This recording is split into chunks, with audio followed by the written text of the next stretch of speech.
அஸ்ஸலாமு அலைக்கும் வரஹ்மத்துல்லாஹி வபரகாத்துஹு. பெண்களுக்கான குளிப்பு. உம்மு சலமா ரலியல்லாஹு அன்ஹா அறிவிக்கின்றார்கள், நபி ஸல்லல்லாஹு அலைஹி வஸல்லம் அவர்களிடம் ஒரு பெண்மணி கேட்டார்கள், அல்லாஹ்வின் தூதரே, நான் தலைமுடியை பின்னி கட்டும் பழக்கமுடையவள். ஜனாபத்திற்காக குளிக்கும் போது அதனை பிரித்து விட வேண்டுமா? அதற்கு நபி ஸல்லல்லாஹு அலைஹி வஸல்லம் அவர்கள் இவ்வாறு பதில் கூறினார்கள், அதன் மீது 3 முறை தண்ணீரை ஊற்றினால் போதும். பின்னர் உடல் முழுவதும் தண்ணீர் ஊற்றுங்கள். இவ்வாறு செய்தால் நீங்கள் சுத்தமானவராக மாறிவிட்டீர்கள். ஆதாரம் அஹ்மத், முஸ்லிம், திர்மிதி. உபைத் இப்னு உமைர் ரலியல்லாஹு அன்ஹு கூறுகின்றார்கள், பெண்கள் குளிக்கும் போது தலைமுடியை பிரித்துவிட வேண்டும் என்று இப்னு அமர் ரலியல்லாஹு அன்ஹு கூறுவதாக ஆயிஷா ரலியல்லாஹு அன்ஹா அவர்கள் கேள்விப்பட்டார்கள். அப்போது ஆயிஷா ரலியல்லாஹு அன்ஹா இவ்வாறு கூறினார்கள், இப்னு அமருக்கு என்ன ஆனது? பெண்கள் குளிக்கும் போது தலைமுடியை பிரித்துவிட வேண்டும் என்று இவர் கூறுவது ஆச்சரியம். அவ்வாறெனில் அப்பெண்களிடத்தில் குளிக்கும் போது தலைமுடியை ஒரேடியாக அவர் மலிக்க சொல்லியிருக்கலாமே.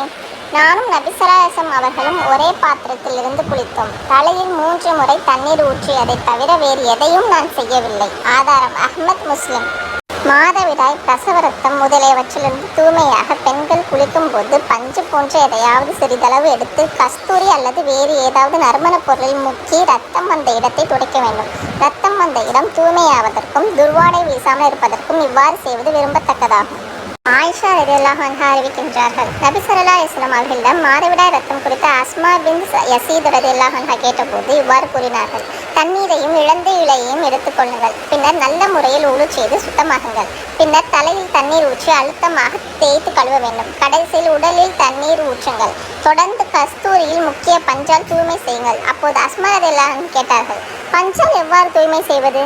நபி ஸல்லல்லாஹு அலைஹி வஸல்லம் கூறினார்கள், சுப்ஹானல்லாஹ், அதை வைத்து தூய்மை செய்யுங்கள். அப்போது ஆயிஷா ரலியல்லாஹு அன்ஹா ரகசியமாக கூறினார்கள், ரத்தம் வந்த இடத்தில் அதனை வையுங்கள்.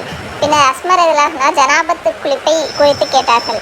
அதற்கு நபி ஸல்லல்லாஹு அலைஹி வஸல்லம் அவர்கள் இவ்வாறு கூறினார்கள், தண்ணீர் எடுத்து நல்ல முறையில் ஒழு செய்து சுத்தமாகுங்கள். பின்னர் தலையில் தண்ணீர் ஊற்றி முடியின் அடிவரை தேய்த்து கழுவுங்கள். கடைசியில் உடலில் தண்ணீர் ஊற்றுங்கள். முடிவாக ஆயிஷா ரலியல்லாஹு அன்ஹா இவ்வாறு கூறினார்கள், பெண்களில் சிறந்தவர் அன்சாரி பெண்களே. ஆம், தீன் தொடர்பான அறிவை தேடுவதில் வெட்கம் அவர்களுக்கு ஒரு தடையாக இருக்கவில்லை. ஆதாரம் புகாரி, முஸ்லிம், அபூதாவுத், நசாயி, இப்னு மாஜா.